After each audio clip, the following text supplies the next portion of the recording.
talk about one-to-one classrooms. And we're going to look at it and think about it as one, like the book, What to Expect. Here we go. What to Expect When You're Expecting. Because a one-to-one classroom is almost like a whole new child.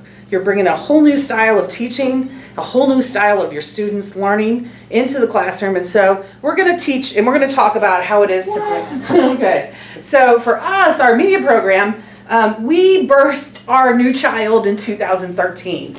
And we created a whole new media program. And with that, we decided to do a one-to-one where all of our students would be on Mac laptops.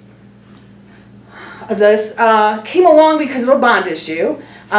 With it, not only was the room created, but we also had to rethink curriculum. And what is 21st century teaching? And what are those things that really are reaching our kids today? So we're going to talk about a few things that we've learned going through the process of moving into this one-to-one environment as teachers.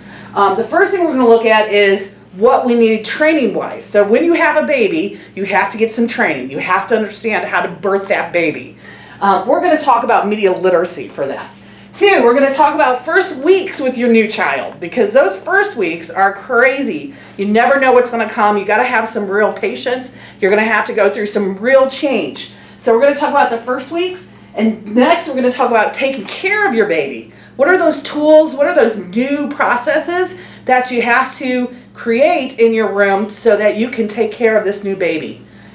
And we're going to talk about restructuring your life as a parent, because as a parent or as a teacher, we're going to have to go through some changes.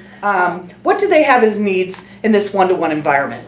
So we call it media literacy. They have to understand, our children have to understand, our teachers are going to have to understand what it is that we have to do with these tools. There's some responsibility as teachers to letting them know how to deal with the tools. A couple of things that we have that we could not imagine this, but something as simple as passwords is something that we had to teach our kids.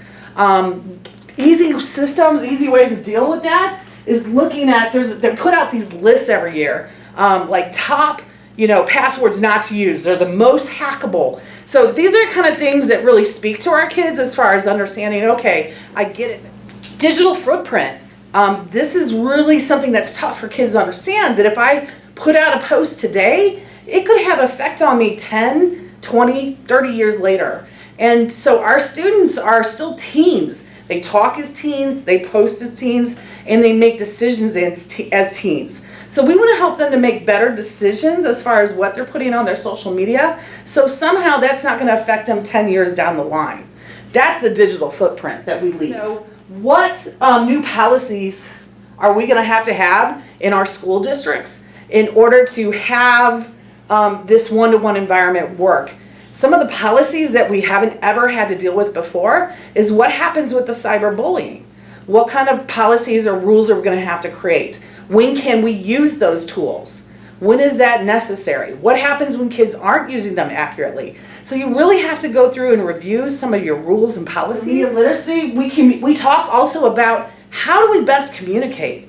Because truly, I communicate with a lot of my professionals, a lot of fellow colleagues, via email. And yet the thing is we don't do that so much with our kids.